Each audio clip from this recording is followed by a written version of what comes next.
The first word she whispered that night completely shattered everything I thought I knew about us. It was nearly 2 in the morning. We were trapped inside the same sleeping bag because a freezing storm had destroyed our campsite. I could hear the rain hammering against the tent. I could feel her heartbeat against my shoulder. Then, without looking at me, she quietly asked, "If I kissed you right now, would we ruin everything?" I stopped breathing. Because I had spent 7 years pretending I didn't love my best friend. And what happened over the next few hours changed both of our lives forever. But to understand why that question nearly broke me, we have to go back 3 days earlier. If you enjoy emotional stories about friendship, love, heartbreak, and second chances, subscribe and join us for more unforgettable stories. Now, here's how everything began. My name is Ethan. I'm 28 years old. For almost 7 years, my best friend had been Emma. Everyone thought we were dating. Everyone. Our co-workers. Our families. Even complete strangers. Whenever we'd go out for dinner, waiters would automatically hand us one menu with 2 glasses. Neither of us ever corrected them anymore. It was easier to smile and move on. Because explaining the truth was always complicated. We weren't together. We had never even kissed. And somehow, that made things harder. Emma wasn't just beautiful. She was the kind of person who made every room feel warmer the moment she walked into it. She remembered birthdays nobody else remembered. She brought soup when people were sick. She cried during animal rescue videos. And she laughed so hard at terrible jokes that other people started laughing too. Being around her felt effortless. Loving her didn't. Because she only ever saw me as her safest place. Her best friend. Nothing more. Or at least, that's what I convinced myself. One Friday afternoon she walked into my apartment holding 2 camping backpacks. "You already packed?" I looked confused. "For what?" She stared at me. "You forgot." My stomach dropped. Our camping trip. I had completely forgotten. Months earlier we'd booked a weekend hiking trip into Pine Ridge National Forest. No phones. No internet. Just nature. At least, that had been the plan. 3 hours later we were driving through winding mountain roads.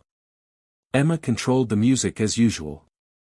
Every terrible song she loved somehow became impossible to hate because she sang every lyric with complete confidence. At one point she caught me smiling. "What?" I shook my head. "Nothing." She narrowed her eyes. "You were smiling." "I wasn't." "You definitely were." "I was laughing at your singing." She gasped dramatically. "My singing is incredible. It's unforgettable." "That's not a compliment." "I know." She punched my shoulder. We both laughed. Moments like that were dangerous. Because they felt exactly like dating. Except they weren't. By late afternoon we reached the campground. Towering pine trees surrounded the lake. The air smelled like cedar and fresh rain. "This is perfect," Emma whispered. I nodded. For the first time in months. Life felt quiet. No deadlines. No emails. No expectations. Just us. We spent the afternoon setting up camp. Or more accurately, I set up camp. Emma somehow managed to make assembling one folding chair look like advanced engineering. She stood holding 2 identical tent poles. "I think I broke something." "You haven't even touched it yet." "Exactly. I have talent." I laughed so hard I almost dropped the tent. She smiled proudly. "I like making you laugh." That sentence stayed with me longer than it should have.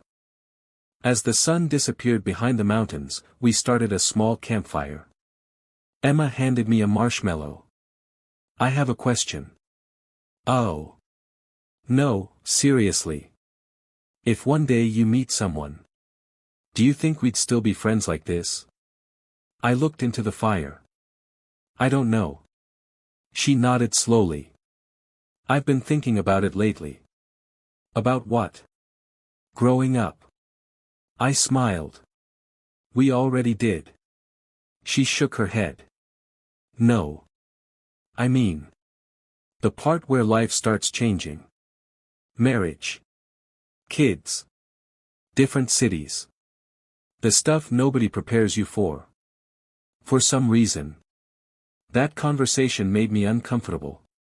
Because I had imagined all those things too. Just. With her. That night we stayed around the fire for hours.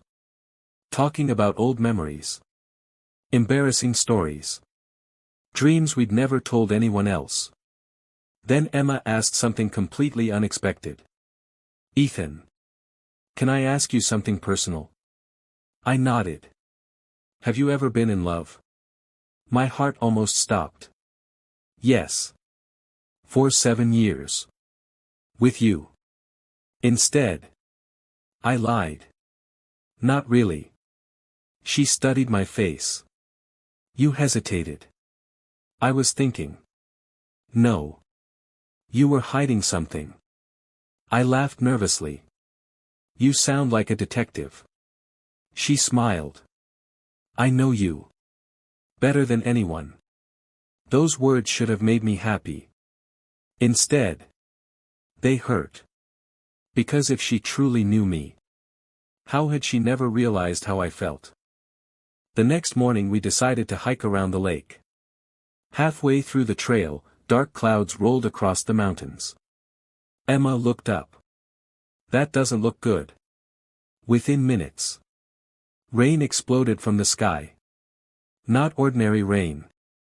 Sheets of water. Wind so powerful branches snapped overhead. We ran. Neither of us spoke. We just kept running toward the campsite. By the time we arrived, the tents had partially collapsed. One had completely flooded. Emma stared in disbelief. Seriously? The wind answered by throwing another branch across the campsite. I grabbed what supplies I could. We need shelter. There. She pointed toward an emergency ranger cabin several hundred yards away. We sprinted through the storm. Completely soaked. Freezing. Out of breath.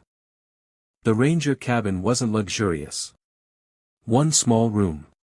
One fireplace. One old wooden table. 2 chairs. And one sleeping bag. Emma looked at it. Then looked at me. Well. I scratched the back of my neck. This is awkward. She laughed softly. I've survived worse. The ranger who checked us in apologized. Storm knocked out the power. That's all we've got until morning. Then he left. We stood there silently. Listening to thunder shake the cabin windows. Emma picked up the sleeping bag. I guess we're sharing. Neither of us mentioned it again. We built a fire. Changed into dry clothes.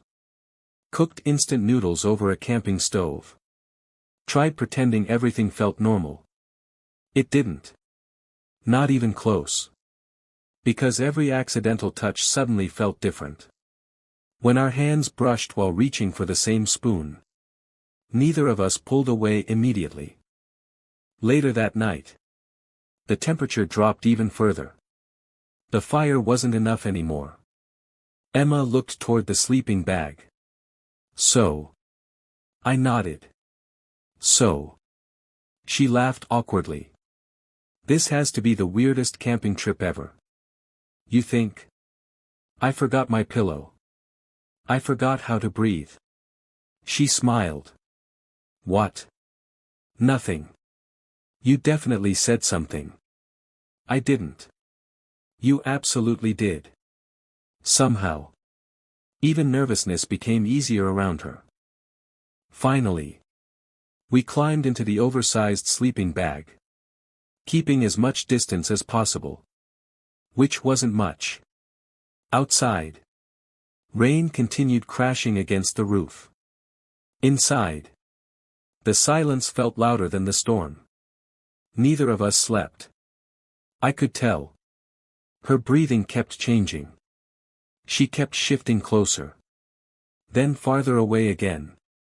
Almost like she was fighting herself. About 20 minutes later, she quietly whispered, "Ethan. Are you awake?" I closed my eyes. Took one slow breath. And answered, "Yeah." Then she asked the question that changed everything. "Can I tell you something I've never told anyone before?" I opened my eyes and stared into the darkness above us. The fire had burned low. Only a faint orange glow flickered across the wooden ceiling. Outside, the storm refused to let up. Rain pounded against the cabin roof while the wind howled through the trees. Emma was lying beside me, facing the opposite direction. There was barely an inch between us. Yet it felt like miles. I swallowed. "Of course," I whispered. "You can tell me anything." She stayed silent for several seconds. Long enough that I wondered if she'd changed her mind. Then she took a slow, shaky breath. "I almost stopped being your friend last year." Those words hit me harder than I expected. I turned toward her. "What?" She finally rolled onto her back, still staring at the ceiling. "Do you remember when I canceled dinner with you 3 weekends in a row?" I nodded. "You said work was crazy." She smiled sadly. "It wasn't work." My chest tightened. "I was trying to stay away from you." I couldn't understand. "Why?" She laughed softly. "But there wasn't any happiness in it. Because every time I spent time with you, I wanted something I wasn't supposed to want." For a second, I genuinely thought I'd imagined hearing it. The storm outside faded into the background. Everything became quiet. She continued before I could speak. "I kept telling myself it would pass. I dated other people. I stayed busy. I even thought about moving to another city." She finally looked at me. "But no matter what I did, I always found myself wondering if you were okay." I couldn't find the words. Not because I didn't have any. Because I had too many. Emma gave a small, nervous laugh. "You're not saying anything." "I'm trying to breathe." She smiled. "I probably shouldn't have told you." "No." I shook my head. "I'm glad you did." She searched my face. "So, now what?" I looked into her eyes. Eyes I'd known for 7 years. Eyes that had watched me through promotions, heartbreak, family funerals, birthdays, bad haircuts, and every ordinary Tuesday in between. The answer I'd hidden for years finally escaped before fear could stop it. "I've been in love with you for a long time." Emma blinked. "What?" "I lied yesterday. When you asked if I'd ever been in love." She stared at me in disbelief. "It was you. It has always been you." For several seconds, neither of us moved. Neither of us spoke. She looked like someone trying to solve a puzzle she'd been staring at for years. Then, she laughed. Not because it was funny. Because she couldn't believe it. "You're kidding." "I wish I was." She covered her face with both hands. "Oh my gosh." I frowned. "What?" She peeked through her fingers. "Ethan. Do you realize we've both spent years pretending we didn't feel the exact same thing?" I smiled for the first time that night. "It seems we're both terrible at communicating." She punched my shoulder lightly. "Terrible." We both laughed. And somehow, that laugh broke years of silence. A few minutes later, She became quiet again. There was another reason I almost moved away. What was it? She hesitated. My dad. I looked at her. She rarely talked about him. He got sick last year. I didn't tell many people. I frowned. Emma. Why didn't you tell me? She looked down. Because I already leaned on you too much. I didn't want to become another responsibility. I reached over without thinking and took her hand. You have never been a responsibility. You've been. I stopped. She smiled softly. What? My favorite person. Tears immediately filled her eyes. You always know exactly what to say. I laughed quietly. No. I've just been too scared to say it. The storm continued through the night. Neither of us slept. Instead, we talked. Really talked. 4 hours. About everything we'd never admitted. The dates we'd cancelled because we secretly hoped the other person would ask us not to go. The jealous moments we pretended didn't exist. The hugs that lasted just a little too long. The late-night phone calls neither of us actually needed. The excuses we'd invented just to spend another afternoon together.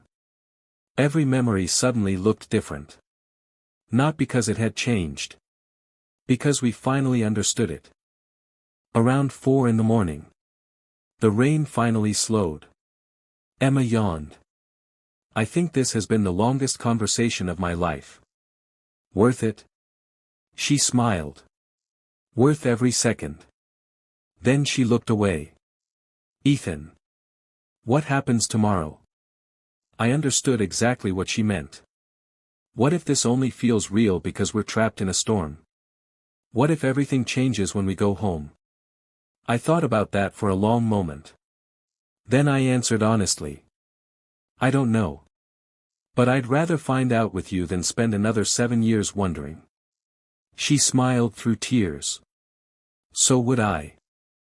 Morning arrived quietly. Sunlight spilled through the cabin windows as if the storm had never existed. Outside. Everything sparkled. The trees. The lake. The wet grass. Emma stepped onto the porch beside me. It doesn't even look like the same place. I nodded. Funny. What? I was thinking the exact same thing about us. She laughed. I knew you were going to say something cheesy. I had to. You absolutely did. She leaned against my shoulder. For the first time. It didn't feel accidental. It felt natural. Like we'd finally stopped pretending. After breakfast, we packed our gear and started hiking back toward the parking lot. Halfway down the trail, we reached the wooden bridge overlooking the lake. Emma stopped walking. What? She smiled. I've always wanted to do something. What's that? She stepped closer. Close enough that I could hear her breathing. Close enough that I forgot every sentence I'd ever learned. She looked into my eyes. No more wondering. Then she kissed me. It wasn't dramatic. There wasn't movie music. Nobody clapped. It was gentle. Warm. Patient. Exactly like her. When we finally pulled apart. She smiled. Took us long enough. I laughed. Only 7 years. We're slow learners. Life after that weekend wasn't magically perfect. We still had awkward conversations. Still figured things out. Still argued over whose turn it was to buy groceries. But something had changed. We stopped assuming. We started saying what we felt. When something hurt. We talked. When something scared us. We talked. When something made us happy. We celebrated together. Love didn't suddenly become easy. It became honest. And honesty changed everything. 1 year later. I brought Emma back to Pine Ridge. Same trail. Same lake. Same bridge. She immediately recognized it. No way. I smiled. Maybe. We walked to the middle of the bridge. The water below reflected the evening sky. I reached into my pocket. Pulled out a small velvet box. Emma covered her mouth. Ethan. I spent 7 years afraid of losing my best friend. I almost lost the chance to tell her how I felt. I'm not making that mistake again. I opened the box. Will you marry me? She was already crying before I finished. She nodded so fast she couldn't even speak. Finally. She laughed through the tears. Yes. Of course yes. I've been waiting forever. Today. We've been married for almost 3 years. People still ask how we met. Sometimes we tell them the short version. Sometimes we tell them the camping story. But my favorite part isn't the proposal. Or the first kiss. Or even the moment she admitted she loved me. It's remembering that freezing night. Inside one sleeping bag. When 2 best friends finally stopped being afraid of the truth. Because sometimes. The greatest love stories don't begin with strangers meeting. They begin with 2 people who were already home. They just needed the courage to realize it. If this story reminded you that it's never too late to tell someone how you truly feel, let me know in the comments. And if you enjoy heartfelt stories about friendship, love, and second chances, don't forget to subscribe to Whispers Between Hearts. Until next time. Take care of the people who make your heart feel at home. Red Heart.